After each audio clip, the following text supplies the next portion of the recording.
Seja bem-vindo ao Conversa Capital. Recebemos esta semana a Ministra da Agricultura e Alimentação, Maria do Céu Antunes. Muito obrigada, Sra. Ministra, por estar aqui com a Antena 1 e com o Jornal de Negócios. Como sempre acontece, começo por lhe perguntar o que é para si neste momento capital em Portugal? Bom, antes de mais agradecer o convite para estar aqui convosco hoje. Falar de capital é falar daquilo que podemos fazer para ajudar os agricultores, para aliviar, nomeadamente, aquilo que é a pressão inflacionista sobre os fatores de produção e que causa grandes constrangimentos, e a garantia de segurança do abastecimento alimentar está logo à cabeça comprometida a partir daí e, portanto, tentar encontrar forma de mitigar os efeitos da inflação nos produtos logo na produção primária é fundamental para garantirmos ao longo de toda a cadeia que depois o consumidor consegue, pese embora toda esta pressão inflacionista, ter alimentos que não causem mais desigualdades sociais. Teremos a oportunidade de falar sobre esse aspecto em concreto, certamente, ao longo desta conversa, mas na atualidade está marcada pelo facto de estarmos à espera da nomeação ou de uma nomeação para a Secretaria de Estado da Agricultura, mas em vez disso ficamos a saber que a Sra. Ministra e a Secretária de Estado das Pescas vão acumular essas funções. Porquê esta opção, Sra. Ministra? Bom, antes de mais, vamos esclarecer.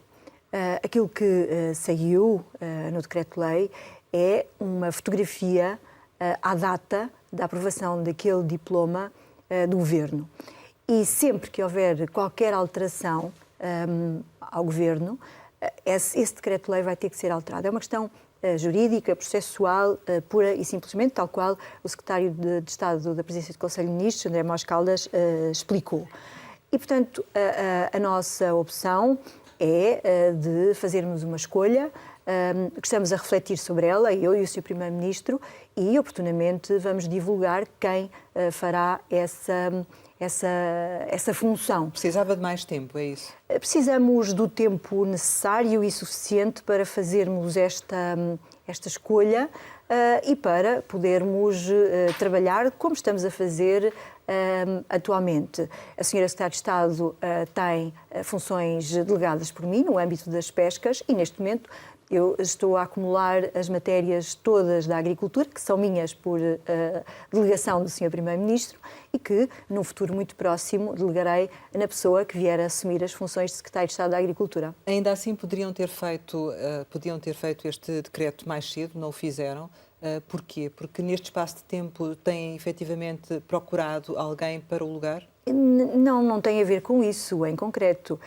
Este diploma foi aprovado no dia 5 de janeiro e tem o seu tempo para ser publicado e, portanto, reflete a essa data essa questão. Mas quanto tempo é que precisa mais? É um momento muito oportuno, é brevemente que o vamos fazer. Brevemente, isso significa quanto tempo? O necessário para concluirmos o nosso período de reflexão sobre esta matéria. Significa que não encontra pessoas à altura do lugar? Não, antes pelo contrário. Felizmente que temos muitos quadros políticos, técnicos, muitíssimo capazes para assumir estas funções e para trabalharem comigo e com a Sra. Secretária de Estado das Pescas para desenvolvermos o Ministério da Agricultura e da Alimentação com os objetivos a que nos propomos. Mas já teve convites que foram recusados? Não tenho convites recusados, não tenho convites feitos. Como digo, estamos num período de reflexão, eu e o Sr. Primeiro-Ministro, e em breve vamos ter uma nomeação que tornaremos pública. E estão a refletir sobre o quê? Sobre diversas dimensões que dizem respeito à orgânica do Governo e que só ao Governo dizem respeito e, portanto, a seu tempo daremos conta. Mas pode estar relacionado com a transformação que está em curso nas CCDRs e nas Direções Regionais na Agricultura? Não, claramente que não. Claramente que não. São coisas completamente distintas. Aquilo que estamos a fazer com a reforma das CCDRs tem a ver com o processo que está no programa de governo de descentralização, de criar as melhores condições para o desenvolvimento regional. E o desenvolvimento regional faz-se para além da agricultura, mas não se faz sem a agricultura.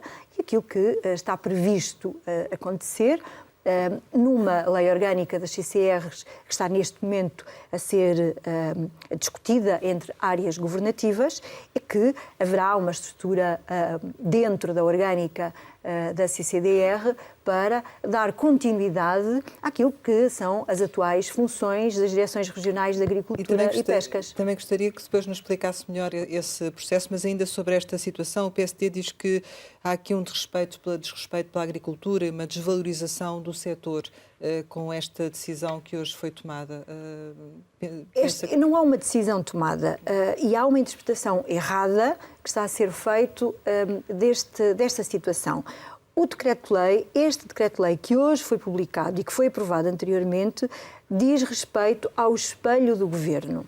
Sempre que houver qualquer alteração, inclusivamente de género, este decreto-lei terá que ser alterado.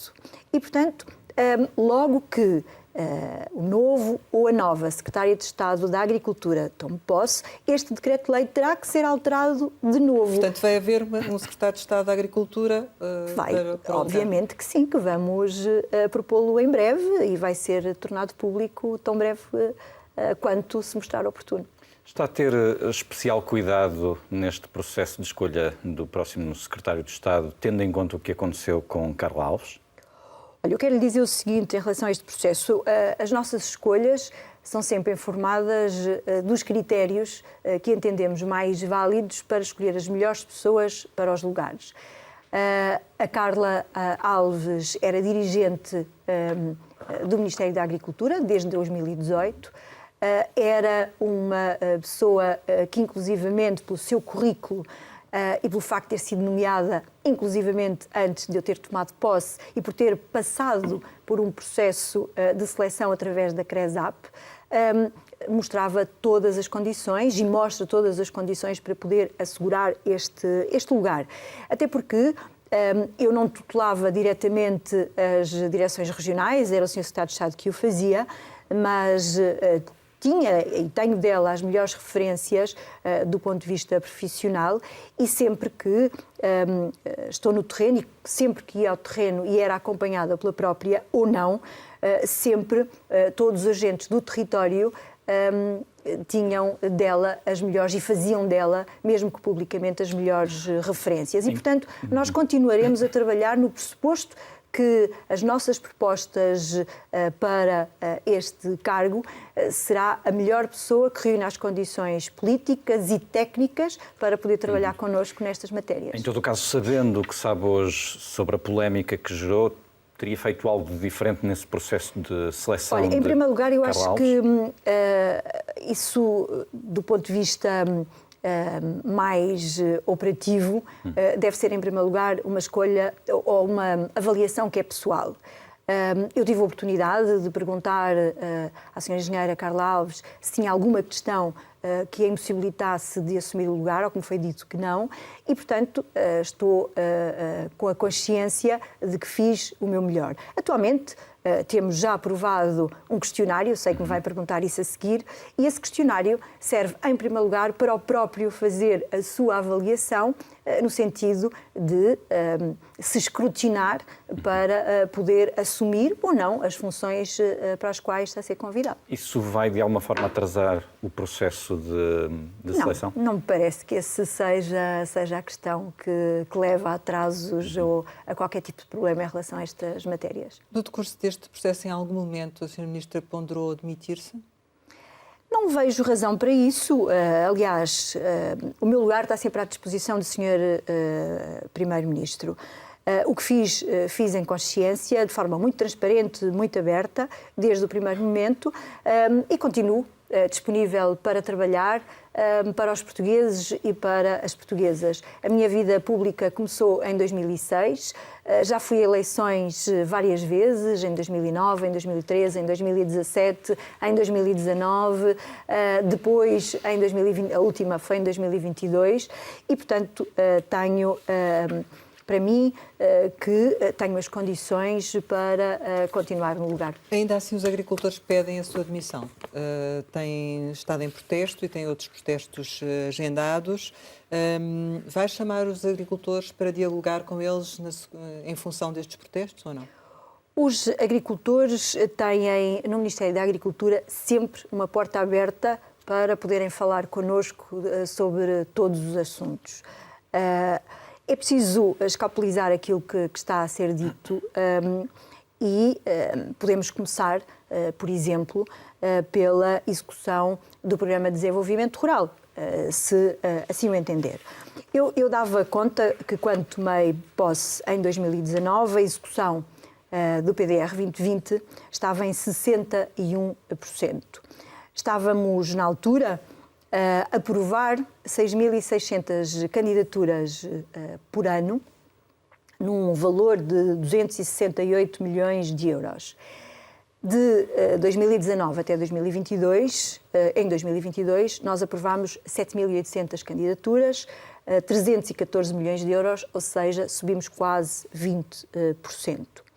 E é preciso olhar para o Programa de Desenvolvimento Rural, que tem um prazo para executar entre 17 e 20, com mais 3 anos, o N mais 3, até final de 2023, são 4.300 milhões de euros e à data de hoje nós temos 4.500 milhões de euros executados, ou seja, nós claramente já ultrapassamos essa execução. Mas isso era a verba inicial, Se tínhamos 61% em 2019, hoje temos mais de 100%. Aliás, saiu um estudo esta semana em que diz que Portugal está entre os 10 melhores Estados-membros com uma taxa de execução dos fundos do desenvolvimento rural mais altos. Outra coisa é que em 2021, e com o atraso da reforma da PAC, nós recebemos mais 1.100 milhões de euros para comprometer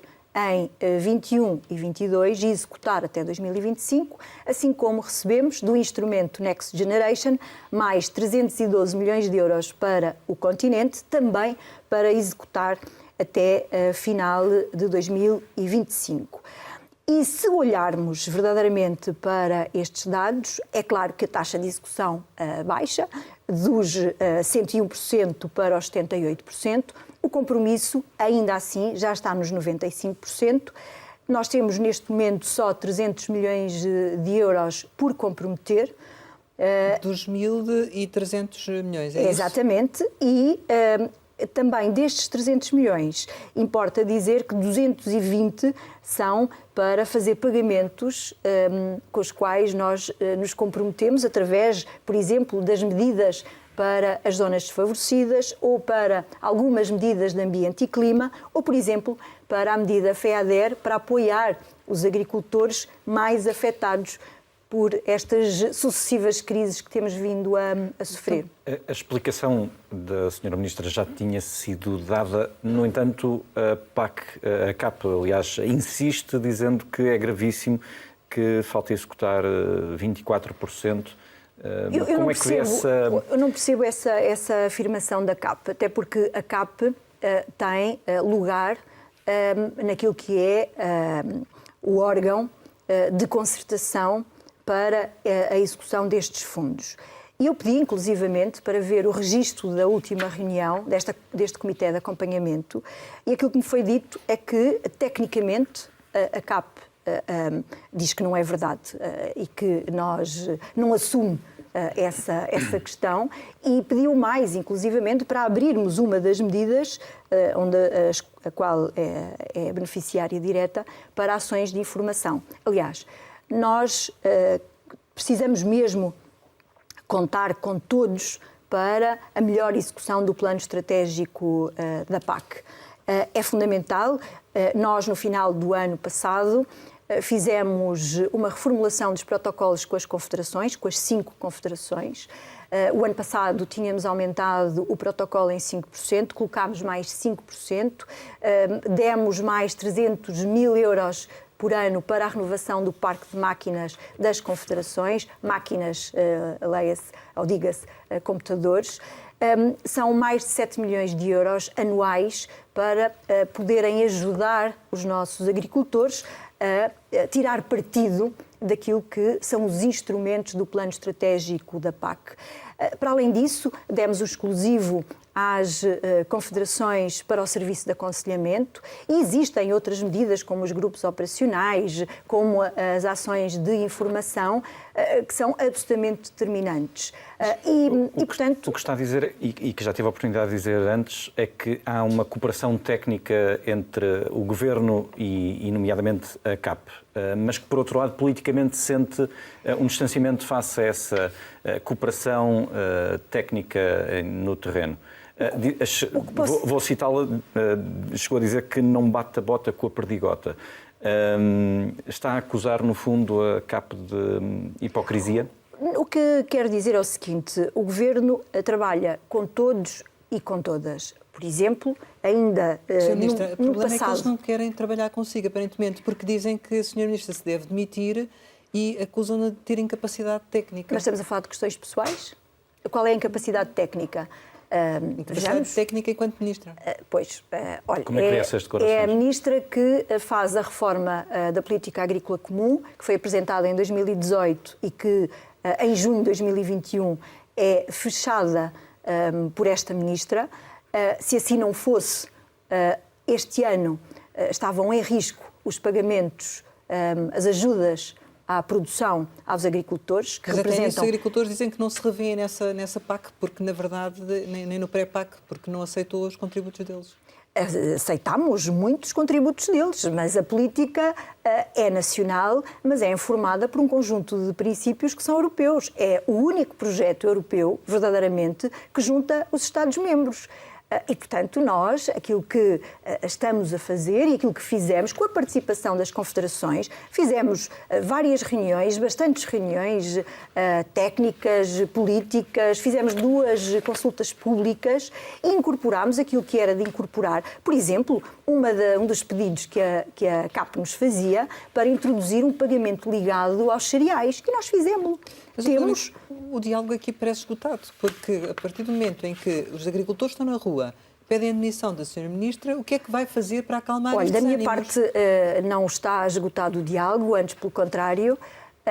Nós continuamos a trabalhar com todos e para todos, e é nesse pressuposto que, ainda ontem, por exemplo, em Conselho de Ministros, aprovámos a regulamentação secundária do Plano Estratégico da PAC, do PEPAC. Aprovámos a estrutura de missão para desenvolver e, a partir de 1 de março até 31 de maio, os agricultores, com a ajuda das confederações, vão submeter as suas candidaturas, tirando o máximo partido de todos os instrumentos que estão à sua disposição. E, por outro lado, nós queremos contar com o apoio e, por isso mesmo, fortalecemos a relação com as confederações para que esse apoio aos agricultores possa ainda ser maior nesta fase mais exigente, quando há uma mudança de política. Mas tem um problema para resolver, porque os agricultores estão na rua, vão se manifestar durante meses. Este problema tem que ser resolvido, ou não? Como é que o vai fazer? O esclarecimento é cabal. Em relação a estas dimensões, eu estou absolutamente disponível para conversar com a CAP, para conversar com a Confagri, com a CNJ. Mas vai chamá-los na sequência das manifestações para reuniões ou não? Temos previsto uma reunião, aliás, reunimos a última vez no dia 18, não teve ninguém da direção da CAP, mas tiveram os seus técnicos e que levaram para decidirmos, nomeadamente, os próximos passos para a apresentação das candidaturas do chamado pedido único. E é nesse sentido que continuamos disponíveis para trabalhar com todos. As reuniões já estavam previstas, não tem a ver propriamente com estas manifestações. Sim, e em relação a estas também, estamos disponíveis para conversar com a CAP, para podermos afinar, para podermos esclarecer. Vai fazer, vai tomar iniciativa ou não? Vou tomar iniciativa, haja também vontade do lado da CAP para podermos trabalhar juntos, como sempre demonstrei. Ou será esta matéria para ser resolvida por um futuro Secretário de Estado da Agricultura ou Secretário de Estado? Seremos sempre uma equipa. Outra das queixas da CAP refere-se também ainda às ajudas referentes à seca e ao atraso no pagamento dessas ajudas. Isso é mesmo assim ou não? Olha, então talvez valha a pena dizer o seguinte.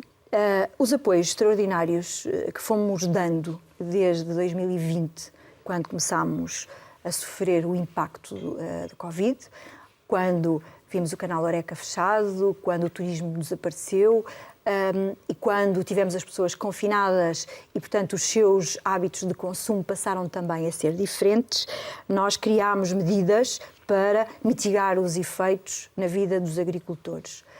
E nunca é demais salientar o esforço que estes homens e estas mulheres todos os dias fizeram para que nada nos faltasse. E nós, convictos disso, em 2020 atribuímos 25 milhões de euros de forma extraordinária para fazer face ao impacto dessa mesma situação. Em 2021 foram 24 milhões de euros e em 2022 foram 52 milhões de euros. Inclui já aí a seca? E estão neste momento em avaliação, terminaram as candidaturas, o prazo para entrega de candidaturas no dia 13 de janeiro, mais 57 milhões de euros. E dizer que, em relação a esta matéria, e em relação a 2022 em concreto, gostava de dizer o seguinte: em janeiro ainda não estávamos com o período de seca declarado, que só pudemos fazer mais tarde por razões técnicas. Nós defendemos, junto da Comissão, que era necessário criar para os Estados-membros afetados pela seca uma medida extraordinária ou o prolongamento da medida que tivemos para o Covid. Bom, o que é facto é que isto no final de janeiro, entretanto, começa a guerra na Ucrânia e a Comissão deu-nos conta que iria acionar a reserva de crise para fazer face aos impactos que ainda advinham da Covid, com a seca. Lembro que nessa altura 50% dos Estados-membros já falavam sobre seca, já não era só Portugal e Espanha, e para fazer face ao impacto da guerra na Ucrânia. E para Portugal foram 9 milhões de euros dessa reserva de crise, ao qual se juntou o dobro do Orçamento de Estado, que isso assim permitia o Regulamento Comunitário. Mas ainda assim, e quando decidimos por esta medida, decidimos colocar em setores muito afetados, nomeadamente pelo aumento do preço das rações. O setor leiteiro, com 13 milhões de euros, que pagámos em setembro. Depois, a suinicultura, com um montante à volta dos 6 milhões de euros que foi pago na mesma altura, e o setor da produção de carne, de frango e ovos. Portanto, não há qualquer atraso? Tudo pago em setembro. Mas fizemos, na altura, um acréscimo daquilo que era a dimensão de um apoio extraordinário, diminuindo o ISP no gasóleo. Em março eram 34 cêntimos por litro e foi assim até julho. Em julho passaram a ser 6 cêntimos por litro. Estamos a falar de 2,2 milhões de euros que afetaram 66 mil agricultores, mas, e em sede de concertação social, no trabalho que fizemos com a CAP, acordámos que iríamos atribuir 10 cêntimos por litro aos agricultores portugueses face aos consumos de 2021 para diminuir o impacto que o aumento dos combustíveis tem sobre o setor. Isso foi para 2022? Em 2022. E pagámos em dezembro 22 milhões de euros a 99 mil agricultores. E estamos neste momento já com o decreto-lei pronto. Nós e Finanças trabalhamos a par para também podermos fazer o mesmo em relação às cooperativas. São mais de 350 cooperativas agrícolas que vão também poder utilizar estes 10 cêntimos por litro face a 2021. Mas posso dizer mais.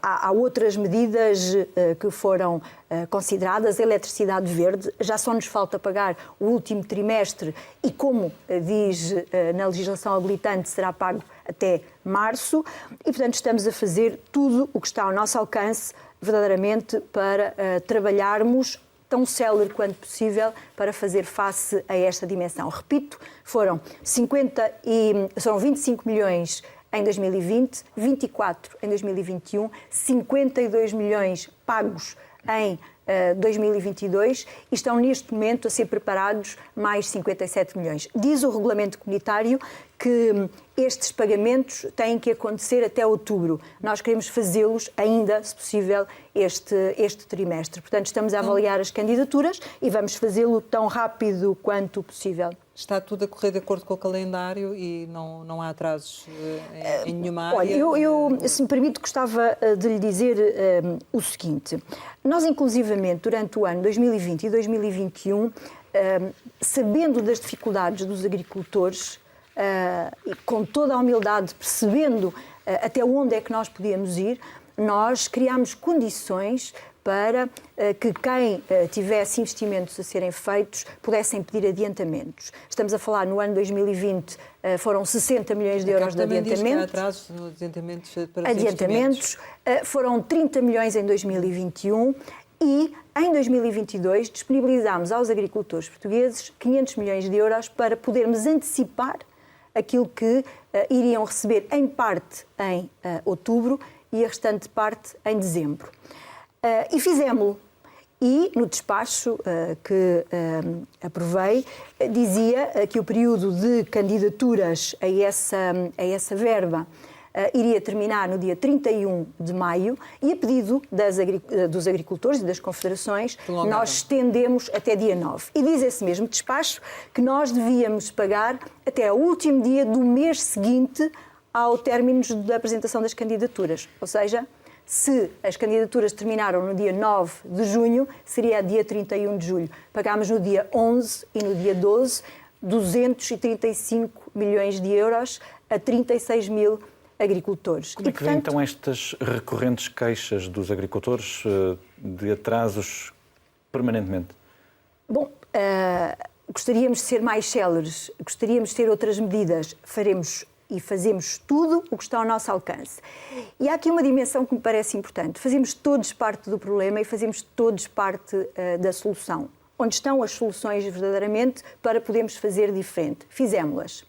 E fizemos diferente. Não é normal vermos os agricultores na rua e uma confederação na rua a protestar. Significa que realmente não têm razão nenhuma aquilo que dizem? A Rosário e os nossos espectadores, ouvintes, leitores, tirarão as suas ilações. Nós não nos atrasamos no pedido único. Aquilo que são os apoios à produção são 1.000 milhões de euros por ano que o temos feito. Mas não faz pensar redobradamente sobre o assunto? Claro que faço todos os dias o meu exame de como é que posso melhorar aquilo que é a resposta aos meus cidadãos. E a conclusão é que chega? E a conclusão que chega é que estamos a fazer o nosso melhor. Por exemplo, nós temos perfeita consciência da dificuldade que os nossos agricultores têm, à semelhança do que acontece com os outros agentes económicos. Eu gostava de dizer, por exemplo, que quando somos acusados de ter um excesso de burocracia, eu própria também acho que existem muitos procedimentos que podiam ser mais simples. E não posso esquecer que tenho um conjunto de regulamentação comunitária da qual eu não posso fugir. Mas, por exemplo, pela primeira vez na história da política agrícola comum e pelas minhas mãos, nós temos a aplicação de custos simplificados. Por exemplo, a renovação do parque de tratores foi feito em custos simplificados. Um aviso que abrimos para a construção de charcas dentro das explorações agrícolas foi feito em regime de custos simplificados.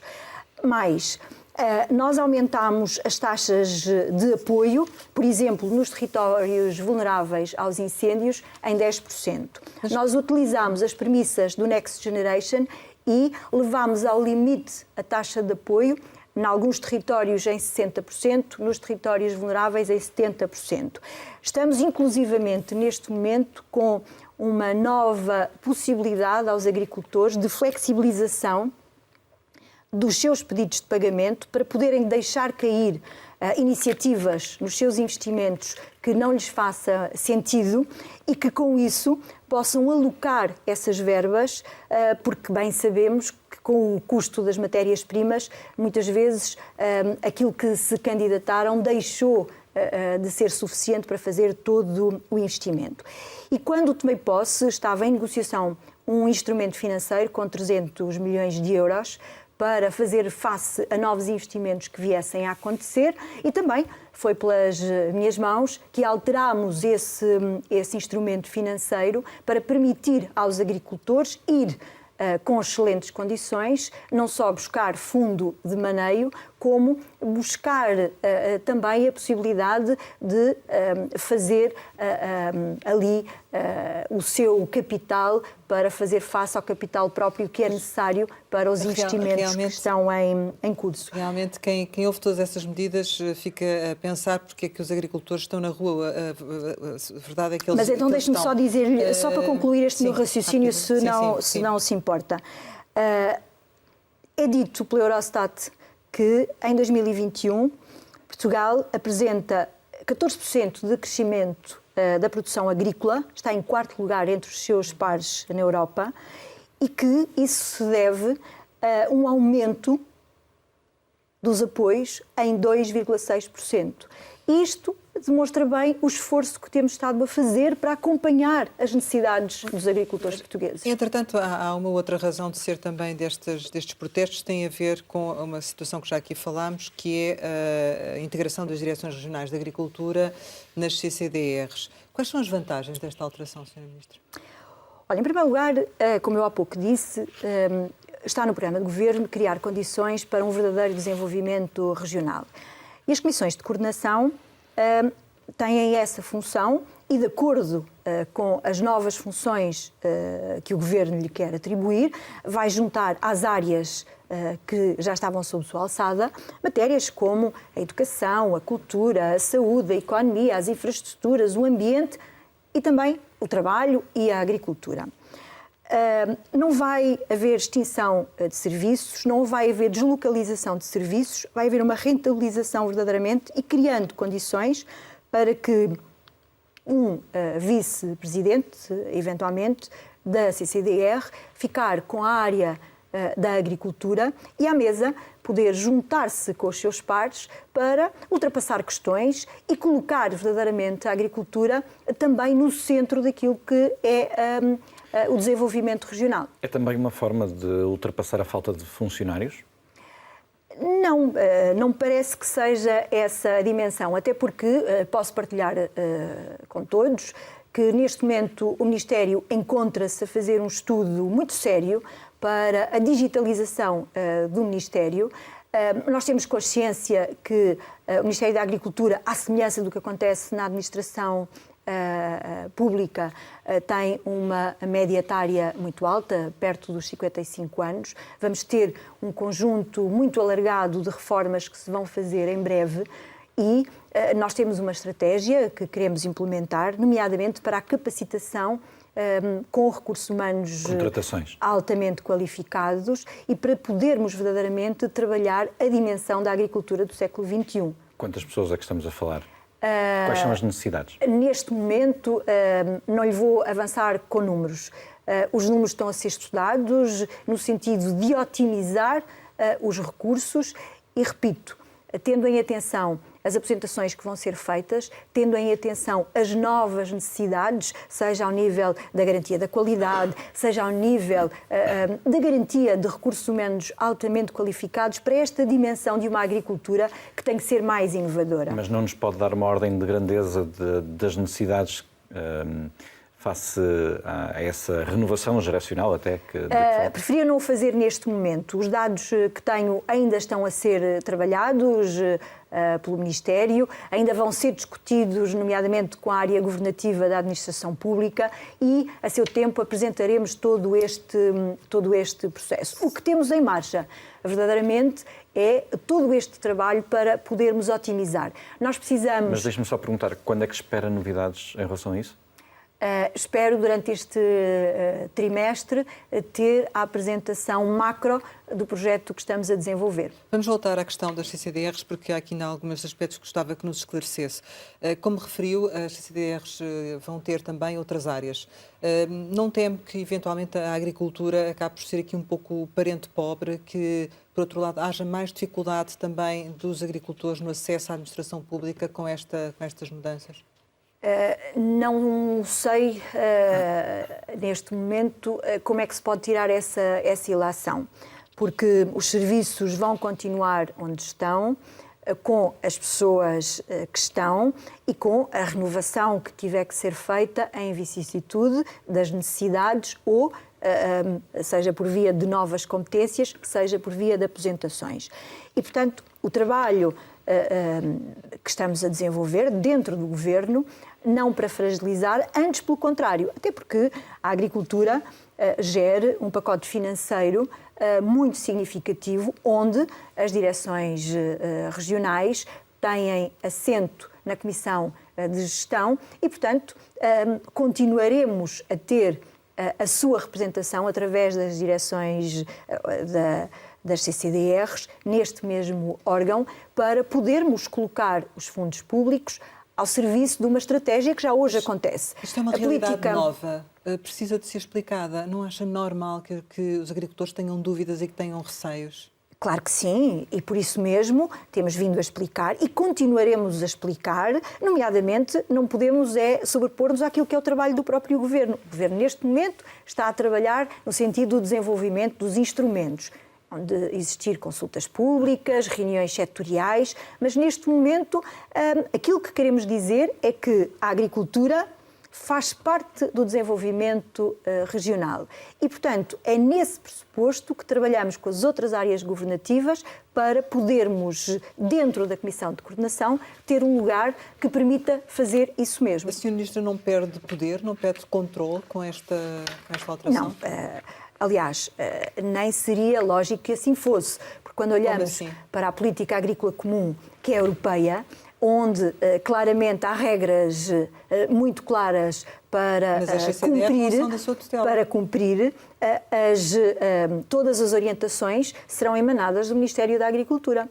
E as comissões de coordenação vão fazer parte do Comitê de Gestão para acompanharem a execução da política agrícola comum. E relativamente à questão da atribuição e da gestão dos fundos comunitários, também não prevê que haja riscos nem atrasos por causa desta alteração? Repito, neste momento as direções regionais fazem parte do Comitê de Gestão e têm atribuições muito claras. As pessoas vão continuar nos mesmos lugares a fazer exatamente o mesmo. E, portanto, é nesta perspectiva que nós temos que trabalhar. É claro que, quando olhamos para o processo de digitalização que temos em marcha, de simplificação, de cortar atos que sejam redundantes e que causem atrasos e embaraços não só ao agricultor, mas também à administração central e desconcentrada, é nesse esforço que nos encontramos a trabalhar. Referiu inicialmente, quando lhe perguntei o que era capital, que era ajudar os agricultores, sobretudo face ao fenómeno da inflação, que tem vindo a causar grandes prejuízos. Ora, a proposta do Orçamento de Estado prevê um apoio extraordinário de 40 milhões para os custos com combustíveis na agricultura. Estava previsto que beneficiasse 145 mil agricultores. Este valor poderá vir a sofrer alterações, ser aumentado, vir a beneficiar mais agricultores face à situação no terreno ou não? Qual é a sua perspectiva? Aquilo que o Governo faz é acompanhar a situação e, a todo o tempo, poder apresentar as medidas ou as alternativas às medidas em vigor, no sentido de fazer face a isto mesmo. Não é a única questão que está no Orçamento para 2023. Mas em relação a esta, se a situação se deteriorar, admite que possa ser aumentada? Admitimos rever essa situação. Eu gostava de chamar a atenção, por exemplo... Abrangendo mais agricultores? Aqueles que tiverem condições para o poder fazer, sim. Aliás, repito, o Governo está absolutamente consciente de que tem que fazer um acompanhamento de todas estas situações para a todo o tempo poder tomar as melhores medidas. Fizemos isto desde o início da Covid e continuaremos a fazer. Estava previsto que fossem 145 mil agricultores abrangidos. Cumpriu-se este nosso trabalho não se esgota exclusivamente no combustível. Já disse ainda há pouco, aquilo que fizemos com os 10 cêntimos por litro, foram 22 milhões de euros pagos em dezembro, para além dos 6 cêntimos por litro, que representam mais 2,2 milhões. Estamos a trabalhar agora ainda para poder aplicar os mesmos 10 cêntimos por litro às cooperativas, mas eu gostava de falar aqui numa dimensão que me parece bastante importante. Por exemplo, na redução do IVA para 6% na eletricidade, nomeadamente para os primeiros 100 kW e para potências inferiores a 6,9 kVA. Isso abrange um universo muito pequenino, não é? Grande parte dos nossos agricultores, que são pequenos agricultores, verdadeiramente. Também tem noção de quantas pessoas serão abrangidas pela medida? Temos uma noção de qual é o universo que aqui pode acontecer, mas existem outras medidas, até do ponto de vista da energia, que podem ser, já lá vou, que podem ser aqui beneficiadas. Por exemplo, quando olhamos para o que está previsto com 20% de majoração em sede de IRC e de IRS com os custos que incorrem da energia, ou 40% de majoração para os custos onde nós claramente incluímos a água para rega, os fertilizantes, os corretivos de solo, as rações para animais, os pesticidas, ou seja, todos os fatores de produção que alguns deles chegam hoje a atingir os 150% de aumento face a períodos homólogos. O regadio gasta muita eletricidade. E, portanto, por isso mesmo é que se o regadio gasta muita eletricidade, o Governo e na minha pessoa em concreto, desde que tomei posse, nós já abrimos avisos com mais de 92 milhões de euros para a instalação de painéis fotovoltaicos nas explorações, para produzirem energia limpa e diminuírem a sua fatura energética e nos aproveitamentos hidroagrícolas. Inclusivamente, nós aumentámos muito recentemente para os aproveitamentos hidroagrícolas as taxas de financiamento para 70%. E mais, também tive o privilégio já, durante a minha passagem por este Ministério, por assistir à inauguração da primeira comunidade energética no Roxo, ainda antes de termos aberto estas medidas para a instalação de painéis fotovoltaicos, onde a Associação de Beneficiários do Roxo fez um investimento não comparticipado de 300 mil euros e, neste momento, faz uma diminuição de 30% da sua fatura energética e tem a expectativa de chegar ao final deste ciclo de investimento com uma recuperação total e ter condições de sustentabilidade. O acesso à tarifa regulada é algo que pudesse ser equacionado? Já tivemos a estudar essa possibilidade com a Secretaria de Estado de Energia.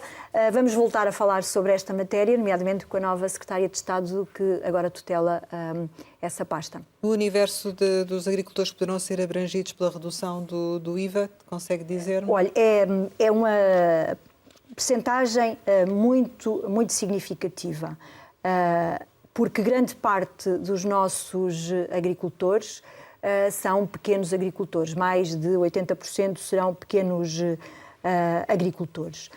Lembro que nós, em relação à eletricidade, em 2022, disponibilizámos 20 milhões de euros e, repito, falta-nos pagar o último trimestre, que acontecerá de acordo com a regra, até porque só no final de dezembro é que podemos ter o apuramento dos consumos e pagaremos durante este primeiro trimestre. Outra queixa dos agricultores, nomeadamente dos pequenos, é que os preços nos supermercados disparam e as grandes empresas do setor da distribuição continuam a acumular lucros, apesar da elevada inflação. Há agricultores que afirmam que haveria margem para os preços serem mais baixos e reclamam mais equidade na repartição. Concorda com isto ou não? Eu acho que era muito importante nós podermos olhar e conhecer verdadeiramente como é que é distribuído aquilo que são os custos ao longo de toda a cadeia. Nós sabemos quais são, nós no Ministério da Agricultura, até à data, sabemos quais são os preços na primeira venda. nomeadamente através do sistema de contabilidade agrícola e do sistema de informação dos preços nos mercados agrícolas, e sabemos qual é o aumento desses mesmos preços, mas depois não temos a capacidade de acompanhar ao longo de toda a cadeia até ao consumidor como é que se repercute depois todos esses aumentos. E foi por isso que já durante esta crise inflacionista nós criámos o Observatório de Preços. E aquilo que queremos é uma matéria que partilhamos com a área governativa da economia, porque aquilo que queremos verdadeiramente é conhecer tudo isto. Nós queremos que a distribuição seja justa para todos e para todas, que não haja nenhum elemento mais frágil na cadeia de valor e que verdadeiramente entre o preço à produção e o preço ao consumidor exista uma relação que seja justa. Este observatório foi criado em outubro, anunciado em outubro. O que é que aconteceu desde então? Nós, neste momento, já temos disponível no sítio eletrónico do Gabinete de Planeamento os primeiros dados que conseguimos tirar, nomeadamente através dos sistemas que há pouco mencionei. Está neste momento em concurso público para a prestação de serviços para fazer todo este levantamento que é muito exaustivo. Nós não estamos a inventar a roda, em bom rigor, aquilo que estamos a fazer é uma cópia, se me permitem dizer desta maneira, do sistema que já existe em Espanha para podermos fazer este acompanhamento. Mas dos dados que já têm disponíveis, consegue tirar já alguma conclusão ou é preciso esperar esses passos? Não, temos mesmo que esperar, porque, como digo, a avaliação que fazemos neste momento são os preços da primeira venda. Mas isto precisava de resultados rápidos, ou seja... Precisa. Depois, por outro lado, e nesta altura temos a ASAI, no exercício das suas competências, também a fazer a outra parte junto do retalho. E agora, preparando tudo isto, aliás, temos previsto fazer muito brevemente uma reunião da plataforma de acompanhamento das relações da cadeia alimentar, onde juntamos à mesa todos os atores ligados a estas dimensões para podermos continuar a discutir estas matérias e a tomar as medidas que se acharem necessárias. Isso, na prática, significa que os agricultores poderão sentir algum efeito de alguma decisão do Governo quando? Bom, vai depender muito de toda a circunstância. Este é um trabalho de acompanhamento, é um trabalho de monitorização e caso mas poderá haver ajustes pontuais em função de resultados setoriais? Poderá haver ações a tomar em relação a essas matérias e poderá haver uma coisa que nos parece fundamental, é que no final de toda a cadeia, o produto, quando chega ao consumidor, poder ter um selo de sustentável, ou seja, em que ninguém na cadeia de valor ficou prejudicado e, com isso, o consumidor poder ter também consciência do seu contributo para toda a cadeia de valor, desde a produção primária até à sua casa. Já nos fez aqui referência ao facto de o Conselho de Ministros ter aprovado as regras gerais de implementação da PAC e os agricultores poderem candidatar-se aos primeiros concursos já no início de março. Estamos a falar de que concursos e de que valor, Sr. Ministro? Bom, estamos a falar daquilo que são as ajudas à produção. Anualmente, os agricultores portugueses recebem cerca de 1.000 milhões de euros de apoio à produção. Estamos a falar de pagamentos, os chamados pagamentos diretos, o regime da pequena agricultura, os pagamentos ligados a setores como o arroz, como os bovinos de leite e de carne, como os pequenos ruminantes, as ovelhas, as cabras.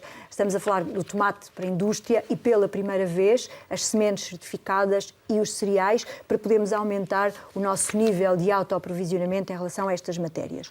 Este plano estratégico traz uma inovação.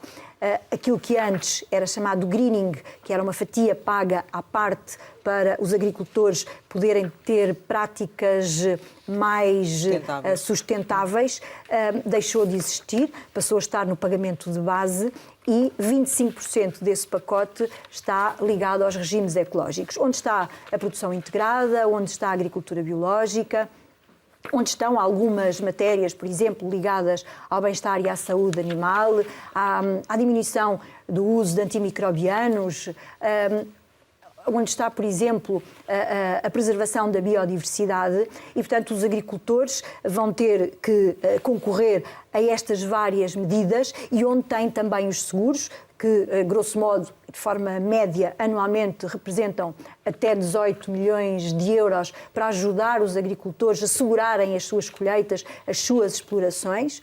E depois ainda um pacote ligado ao segundo pilar, no que diz respeito às medidas de ambiente e clima. E, portanto, entre 1 de março e 31 de maio, os agricultores vão poder candidatar-se com o apoio das confederações, protocoladas com o Ministério da Agricultura para o poderem fazer. Mas os avisos vão ser todos ao mesmo tempo e Deixe-me explicar-lhe, isto não são avisos propriamente. Há um portal único que criámos, onde através de um caderno de campo digital, onde através da ficha do próprio podem-se candidatar e depois é com base nessa candidatura que o agricultor em outubro recebe em adiantamento uma parte dessas verbas e o final em dezembro. É disto que estamos a falar. Para este período estamos a falar de que valor também? Estamos a falar entre 2023 e 2027, estamos a falar de 6,7 milhões de euros que estão distribuídos entre as medidas. Mas agora, para estes... Estamos a falar a cerca de 1.000 milhões de euros. Certo. Isto significa que... Os pequenos agricultores também vão beneficiar, porque inicialmente falou-se bastante que esta nova PAC que beneficiava sobretudo as grandes propriedades industrializadas. Não é assim, Sra. Ministra? Olha, antes pelo contrário, esta nova PAC quer promover uma maior equidade na distribuição dos apoios, valorizando a pequena e a média agricultura, as especificidades territoriais. Veja-se que nós, para além de, nas explorações acima de 2 hectares, nós temos um apoio de... Mas estamos a falar abaixo dos 2 hectares, não é? As explorações abaixo dos 2 hectares, aquilo que queremos é que se agreguem, que trabalhem em conjunto, por isso mesmo criámos as novas... Se não se agregarem, não poderão candidatar-se. Podem candidatar-se e têm neste plano estratégico vários instrumentos que vão valorizar, não através do regime da pequena agricultura, mas através do regime de base e do apoio redistributivo. Nós valorizamos até 120 euros por hectare as explorações que tenham abaixo dos 20 hectares. E, portanto, há claramente um reforço daquilo que diz respeito à pequena e à média agricultura. Estamos praticamente a concluir, temos mesmo de concluir, mas queríamos ainda perguntar relativamente à situação de seca. Falou que está a trabalhar já nos planos de contingência. Quer-nos explicar em concreto o que é que já está a preparar para os meses de seca que certamente vão acontecer?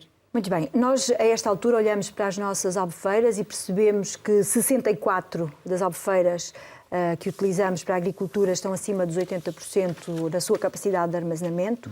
Há 3 que estão abaixo dos 20% e que nos preocupam: Monte da Rocha, a Bravura, no Algarve, e Campilhas, também no Alentejo, Monte da Rocha e Campilhas no Alentejo, Bravura no Algarve, e Santa Clara, que está com 37%. E há um conjunto de investimentos em curso para podermos melhorar estas capacidades nestes sistemas em concreto.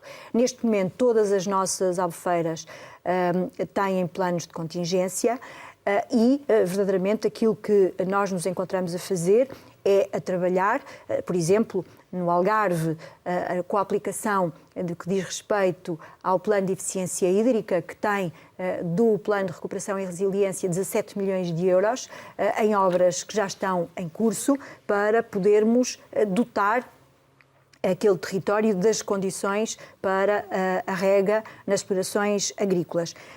O plano da eficiência hídrica do Alentejo ainda não foi apresentado, mas em bom rigor, por exemplo, já está em concurso a obra empreitada para levar água de Alqueva até Monte da Rocha e, com isso, poder substituir uma ligação que há muito provisória e que não garante a sustentabilidade deste sistema. Mas nós sabemos bem que nós temos que ir mais longe. Nós temos em curso uma fatia muito significativa de 700 milhões de euros de obras, umas já concluídas, outras em obra e outras para iniciar e a serem concluídas até 2025, para melhorarmos os sistemas existentes, melhorando, nomeadamente, a sua capacidade de reter a água e de não a perder. Dou um exemplo, vamos fazer um investimento de 30 milhões de euros no aproveitamento hidroagrícola do Mira, que tem mais de 35% de perdas.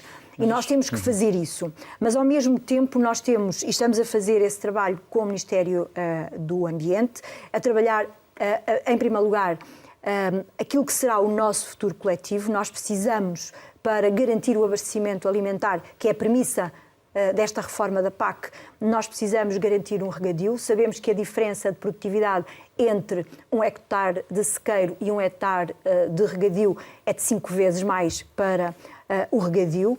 Sabemos também que a nossa área regada em Portugal representa 16% da superfície agrícola e 7% do território. Também sabemos que atualmente temos 78% de sistemas muito eficientes e em 2000 só tínhamos 25%, mas também sabemos que só temos 30% de explorações com sistemas de apoio à gestão. Mas deixe-me e é perguntar todo este sobre a trabalho seca. que nós temos que fazer. Sobre a seca, se tem uma real noção da redução do impacto que teve, nomeadamente na produção? Sabemos, existem dados claros que dizem aquilo que o setor dos cereais perdeu, os setores da fruticultura e, portanto, todas as medidas que nós viemos a adotar, seja na utilização da reserva de crise, ou seja nesta medida que agora está já em aprovação de candidaturas, os tais 57 milhões de euros, foram consideradas tendo em atenção essas diminuições de produtividade que, por via da seca, viemos a ter. Mas, em que medida é que afetaram as exportações? Nós não temos essa percepção, antes pelo contrário. As exportações têm vindo a crescer, a última década a agricultura 8% ao ano e quando nós olhamos para o ano 2022 e face ao período homólogo anterior, o complexo agroalimentar subiu 22%. E, portanto, nós não temos essa noção, antes pelo contrário, nós temos vindo a aumentar essa capacidade de exportação e nós queremos mesmo acabar este próximo ano garantindo isso mesmo. E nós sabemos que, e é isso que está na base da política agrícola comum, nós queremos garantir a viabilidade das explorações agrícolas, sabemos que para isso temos que ter uma gestão muito mais eficiente do que aquela que já fazemos e que é muito boa em relação aos recursos, a água, o solo, e por isso mesmo temos que aproveitar a transição digital e climática para podermos fazer este mecanismo de maior eficiência. Nós temos que produzir mais com menos. Nós queremos garantir as nossas exportações, como forma de equilibrar a nossa balança comercial, até porque nunca seremos autossuficientes, mas também sabemos que, nomeadamente para a revitalização dos territórios rurais, nós precisamos de uma pequena agricultura de proximidade, de circuitos curtos de proximidade também, que com isso possa fixar pessoas, garantir um equilíbrio do ponto de vista socioeconómico e também ambiental, para evitar fenómenos como os incêndios ou depois a erosão dos terrenos que são subsequentes. Deixe-me ainda perguntar-lhe, o Governo quer aumentar a produção de cereais, fazendo com que Portugal produza 38% do que consome, em vez dos atuais 18%. Como é que está o cumprimento dessas metas? Portugal vai falhar esta meta? Vamos ver, vamos acompanhar. Esta meta é muito ambiciosa, foi feita entre os organismos do Ministério da Agricultura e o setor, e sabemos bem que temos que utilizar a inovação, o desenvolvimento tecnológico e o conhecimento para atingir, e temos que apoiar o setor. E o apoiar o setor é agora, com a política agrícola comum reformulada, como já há pouco disse, com um novo pagamento aos cereais e às sementes certificadas, que nós vamos conseguir ultrapassar essa debilidade. Por outro lado, existe hoje, através do Plano de Recuperação e Resiliência, uma fatia muito significativa que está a ser aproveitada muito no registro daquilo que são os grupos operacionais, juntando os centros de saber, os centros de transferência de conhecimento, as empresas, para poderem trabalhar nesta dimensão. Dou exemplo de alguns projetos que já foram contratualizados, onde a Associação de Produção de Milho está envolvida ou a Associação de Produção de Cereais também está envolvida, para podermos verdadeiramente trabalhar esta dimensão do autoaprovisionamento dos cereais. Mas ainda acha possível cumprir essa meta e em que ponto é que estamos? Neste momento estamos a acompanhar, sendo que a meta estava traçada em função da iniciativa da entrada em vigor da reforma da PAC. Aliás, diz isso mesmo na própria estratégia. E pronto, foi desde 2018 que a discussão da reforma da PAC se iniciou, foi na presidência portuguesa em 2021 que nós concluímos, e é graças a isso que hoje temos um plano estratégico aprovado, que o vamos começar a implementar, que os agricultores vão poder receber em 2023 as ajudas à produção e que aí se inclui o pagamento aos cereais para poder alavancar todo este setor. Poderíamos continuar aqui a colocar questões e a conversar durante mais algum tempo, mas temos de concluir e, como habitualmente, no final desta conversa capital, deixo algumas palavras para uma resposta rápida. A primeira é Abrantes. O coração. Escape. A cozinha. Equilíbrio. O exercício físico. Alterações climáticas. Água. Incompatibilidades. A lactose. Corrupção. O que não queremos que aconteça. Eutanásia. Uma opção. Marcelo Rebelo de Sousa. O nosso Presidente da República. Campo. Casais de Revelhos. Mar. Deixe-me pensar, essa é mais difícil. Costa Nova. Família. A minha neta. Projeto de vida. As minhas filhas e agora a minha neta. Futuro. A Deus pertence. Portugal. O meu país. Sr. Ministro da Agricultura e da Alimentação, muito obrigada por ter estado neste Conversa Capital. Pode rever a entrevista com a Maria do Céu Antunes em www.rtp.pt ou ouvir em podcast. Regressamos para a semana, sempre neste dia, esta hora, e claro, contamos consigo.